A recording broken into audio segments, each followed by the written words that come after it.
Hey, so hey everybody, this is Petey from the Spin Rack. We also have Calvin Ellis, ready to rock. we're back at our what if reviews, and then we have a what is this thing called? You sound really energetic about getting into this. So great, it's the best. Sorry, apologies, it's not gonna stay on for long. I just want to see. We have a name for this guy. Damn it! Oh, here it is. What if zombies? And we just talked about zombies a second ago, right? So ultimately, this episode starts excuse me, starts the same way that Infinity War starts. We see the villains. What's his name? Bruce Banner doesn't think he has time. The Hulk doesn't want to come out, and rightfully so. The Avengers come in to help, but at the same time, everybody's gone. All the Avengers show up. They're already zombies. So since we already know the title is zombies, we get to see Marvel zombie story. Since that's always a big buzz with the comic fans, it was a gag between the comic Marvel people that the no matter what, Marvel would continue to sell X amount of dollars. And then when DC had hot things going on, Marvel would still even sell more. At some point, there was so much zombies that they didn't know what happened to George Perez when he went to DC. That's really a kind of hard sell, but there were some people that wrote in and said that. So that's where the idea of zombies came through. But then, of course, when you get to the 2000s, someone says, "What if that was real? Everything that was a gag or what if became real?" And the zombies were. That's where Robert Kirkman he did some early Marvel zombie stories. So we got an animated Marvel zombie story, right? And it just starts the way Infinity War starts, and then it goes down the line of the select few who are still alive. And of course, who's alive? You gotta keep basically all the characters that are gonna be in future films alive, but then you kind of weed them down as you would do any other zombie flick. So it's really the cross between obviously the Dawn of the Dead and a little bit of what's it, Resident Evil, because they always wind up on the train in Resident Evil. So we got a little bit of both in those sort of things. But this is a different type of zombie. They're taking the thing just like Zack Snyder's zombies. These zombies can use their weapons, and it's like, what part of the zombie game is that? Like you get to shoot arrows and utilize Tony Stark's armor. Like, what are you doing? Recharging the armor at the same time? Like, what's going on there? The whole idea you're brain dead and you're just trying to kill people, but at the same time, I'm going to be flying around, I'm going to be throwing a shield. This is taking what Zack Snyder did in his recent zombie film and taking it many steps further. So let's get to what you say before I go any further. What do you think about this one? Didn't like it. Mm-hmm. Uh, it. I mean, forget the Zack. I'm gonna put the Zack Snyder stuff aside, even though his thing has totally warped what zombies are supposed to be. At the end of the day, they're not supposed to be these high functioning creatures, if you will. You Mm-hmm. know, they're not supposed to have any memories of their previous lives. They're not supposed to be able to use a bow and arrow. None of that. But hey, they got to do something. Mm-hmm. Put that to aside. The whole idea of it totally throws out the idea of what the zombies are supposed to be scary for, the overwhelming presence of them, where they just keep coming. Eventually, you're tired, you get worn down, they're all over, you can't get away from them, and the fact that even in defending yourself, the zombies could still win. Like you could successfully beat off a pack of zombies and then find out, oh no, I got a bite or a scratch I didn't realize, along those type of lines. It just didn't make a lot of it just didn't make a lot of what if sense, if you will. So we bring back Janet Van Dyne. She's got the virus, and somehow in the course of 24 hours, it goes that quickly. It just didn't make a lot of sense one way or the other. I mean, Mm-hmm. there's like little pet peeves I have where they go and they bite Cap. I was like, okay. These guys showed up and had no idea what the hell was going on. Well, that's in the zombie plot that hey, we showed up and someone jumps behind you, and that's basically how the thing happens. You could see it even in the Walking Dead comic book. It'd be like dialogue, dialogue, dialogue. Oh, zombies behind us. We can't escape. Oh Like, Lord, we're in trouble. like, oh, we got all these zombies over here. Let me come over here and but everything else covered up. Oh no, he hit the one part of my body that was exposed. Which then made me ask the question, well, then how did he get through T'Challa's armor? Rather his suit then. There's no getting through that vibranium. That wouldn't have happened. Oh no, Well, we got that we got something else coming down the we got something else coming down the line for that. But then you'll see stuff like where Hope, Hope Pym expands herself to, the giant size and this. I said that should have been enough for just to kick a whole bunch of these dudes down and get through with this whole thing at the end of the day. It just no, the she way turned into the fawns because in real life, if you grow, you'll then get slow and be useless. You'll be totally useless. They keep showing you that this is worse than Marvel doing the bigger they are, the harder they fall. Making them slow as molasses, whether how growing to that level would slow you down means that there's no point in ever growing ever again. They made it the most lamest thing you could do, and it shows you because you're too slow to wipe off these zombies too. It's like shades of at least Starro didn't have any arms. Like they're just like, hey, I'm not gonna let them walk up to your mask, and then of course we know where the eyes are. Like we know what glass is. yeah, because we maintained intelligence, which defeats the whole purpose of these things at the end of the day. The whole I mean, I have defended this for a long time, saying, look, I understand what you guys are trying to do when you make these people go to giant size.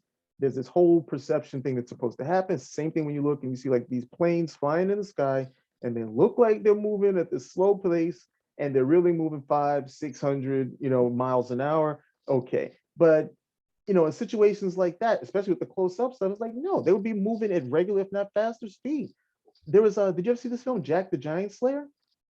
Yeah, yeah, yeah. Yeah, if you get the Giants moving closer to what those guys were moving at, those guys moved at pretty much a normal pace or speed for a Hmm. giant. It wasn't this whole lumbering thing at the end of the day. So, you do that, okay, fine. But otherwise, nah, it just didn't. For me, it just didn't work. It was another one of these stories where they were like, "Oh, this would be cool. Why don't we try this out?" But we don't really have a story to tell with it. We don't want to adapt anything from the comics with it that would actually make sense. And the biggest thing that are supposed to be, I mean, it's a horror story at the end of the day when we're doing zombies. Yeah. The biggest thing that's supposed to be the draw to a horror story is that feeling of ultimate futility, that regardless of whatever you do, you're just trapped. You're not going to be able to make it get out, or you're doing 10 little Indians, until they're none along those lines. And then we get to the end, and I'm like, what the hell is Thanos doing here? And why in the hell would he be a zombie? Why, at some point, what point did it, oh, he got nicked. You can't reverse the time. And it's like the zombie effect has to be, it's like my cousin used to joke about, Oh, and the Hulk fighting Scarlet Witch, and somehow she's powerful enough to withstand his blows. I'm like, get out of here. well, that part of the plot was really like having this robot that's in love. And I didn't have any problem with you That know, was that was fine. I thought I that didn't, goes along with the whole. That goes along with the more the sci-fi trope with the look how science is going to undo us, and we went too far, along those type of lines. I but didn't have an issue they with that. said, this is one that the person that Thor sort of put together. Like Thor saw it and said it had to happen, and then now it's like, nah, she got affected. I gotta keep sending her bodies, and just like Yeah, that kind of took me off. Black Panther. Yeah, well then it's like, well, we have Chadwick Boseman. Let's just keep let's use them again, but we can't use another black. We can't use another. I don't know. It's I think in that state in some of the statement they were trying to make in the passing of things. I don't know, but yeah, it's one of those things where it's like, and then you got corporate Spider-Man. Of course, Spider-Man can't get touched or hit because we need him at the end. The thing of hope. Not Hope herself being the Hope of Spider-Man. It was just like, oh yeah, how Well, do you make it real? Keep they Spider-Man in the end. Like, because they already showed that these guys can't bite through the Hulk skin. well, yeah. Because there was at one point where they try to bite him, they're not able to bite through the Hulk skin. His skin is too strong. They can't bite. I was like, okay, so there's your answer right there. Get this guy out. Let him slap around everybody. There's no reason why Wanda should be able to withstand the Hulk strength. She wasn't able to withstand the rain fire, in Endgame. So there's no reason why she should be over there contending. But they really decided to not amalgamate. They really decided to aggrandize her abilities a lot more since she's taken more status as a character. But he should have just punched. She should have put up the shield for dear life, not to, I'm going to come over here and fight at the end of the day. But they're forgetting a lot of this stuff is well, these characters are taking over, so that's how that's going to be. Well, I mean, well, the classic one, you don't need much for her to, keep the Hulk away, but then you want to have this. Hey, wouldn't it be cool if they had a fight, like that sort of thing, like in her wheelhouse stuff she could do to him would be, interesting. But then to say, hey, they're gonna go toe to toe. Yeah, with the comic, but then they'll be using magic, and it would have to be her, really thinking what things she could do, like the immovable object and the irresistible force, that type of stuff, and see how you play at it. Because at the end of the, I don't know, for me, at the end of the day, the Hulk would win because unless you're going to just like put him on the other side of the planet, there's very few things you're going to be able to do to keep this guy from stop coming. But that would be if they were doing it along the comic lines. They are going to come over here and do Hollywood magic. Well, Hollywood magic is just, hey, makes you, what? She's a magical being. She can do magic. Oh, she can do anything. Until we decide that she can't, then she'll get knocked out by a pebble. So I mean, but this is at least a darker tone. The last couple have been a little bit darker, even though they had a little bit of hope flying off to Doctor Strange, yes. This is as gray could go. Well, I mean, I don't know. This is What if has been, uh, uh, what if for me it just been hit or miss? I didn't like the first episode, like the second episode. Didn't like the third episode, like the fourth episode. We're on episode 5, so it's like every other week I like an episode. well. How much more do we got to go? God only knows. I don't know. I haven't been paying that much attention to it. The sad thing is, somebody has to remind me that, oh, did you see the latest episode of What If? I was like, huh? It came out? Oh yeah, Wednesday. Mm. And that's the same enthusiasm that I had for a lot of the TV. I think the high point for me was Falcon and Winter Soldier. That was the high point for me. Once we got to Loki, and Loki decided it was just going to be its own thing, and it was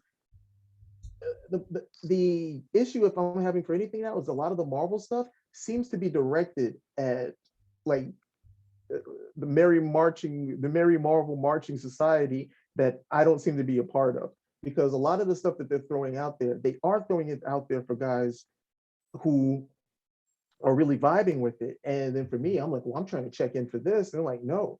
And I'm like, I didn't check in for an Easter egg hunt. I really wanted some entertainment value, but it's working for a lot of the other guys who are coming into it because they're like, hey, these are all like, breadcrumbs, if you will. It's all connecting to something bigger, and they're just really vibing off of it. So it's not something that's going to be satisfactory for me, but I can't say that they don't know what they're doing because they're making a lot of other people happy with it. The other problem, of course, is that What If is animation, and we're in the United States where everybody thinks animation is for kids. So who knows how many people are actually paying attention to it? Mm-hmm.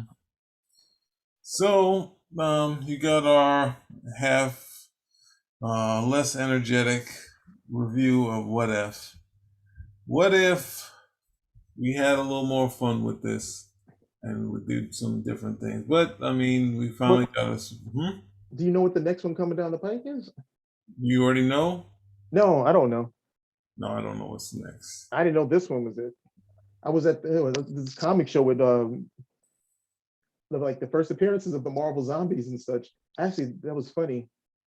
I remember seeing Shang-Chi, and I forgot who the assassin was. The guy who's dressed up in all blue with the mask. Mm-hmm. who trained Shang-Chi when he's a kid. Yeah. So, I had a copy of the book, I had it up for sale, and then they just killed him in the movie, like nondescript, killed him, just like that, killed him. If I had been in a movie theater with the book, I would have just thrown the book up in the air, like, well, that's done. That's how I felt about the zombies. I was Yeah. just like, okay, that's done at the end of the day. You have a chance to do some really compelling storytelling at the end of the day. And then the other problem I have is I don't know if is this they're bringing the zombies in, or are we going to see them again in live action, which is always the pinnacle of any character's introduction. That realization of the character. So who knows? Maybe we'll see some other stuff. But the way that they're also playing it with the Marvel stuff is they really want to keep it family friendly. So how dark can you go with the zombie thing? It's not going to be Walking Dead. Hmm. So I guess this might have been as far as they were going to go. Yeah. That's Well, I'm dead set against taking these things and turning it into something that's going to pay off in this phase 4, one of the movies. And I'm less liking any sort of connection to any of these movies, because I think it's already been done to the hilt. And now you're going to be like trying to relive that, where you kind of hear it. And there's some rumblings, through things we're hearing around the board of what could happen. And, obviously these gods things with the Eternals. But ultimately, I think you need to get to a good story and not sort of rely on stuff. Whereas, okay, this is zombies, but at the same time, we still need to have that. Also, basically, to kind of trademark the characters, have them use their weapons and all this stuff. When it's just like it's a zombie story. It's not, it's good for the covers to kind of have them doing stuff, but then you really had to have them like with Black Talon, where he kind of the true zombie story, where someone's controlling the zombie rather than say, "Hey, something happened. We don't know what happened," and it's just it's just bedlam now. It's all we can't say anything. We don't know what to do. So, I guess that's it. Any other thoughts? Any last thoughts? Let's hope let's hope they keep doing the every other week thing. And let's also hope I start paying closer attention. So I'll know what the next one coming is. And let's hope that the next show is better. Yeah, I gave them some leeway on the first T'Challa one, but going forward, I'm kind of I don't know. I guess I haven't been with this stuff. We'll see what happens in the next sort of round of Marvel. Spinnerack. Out.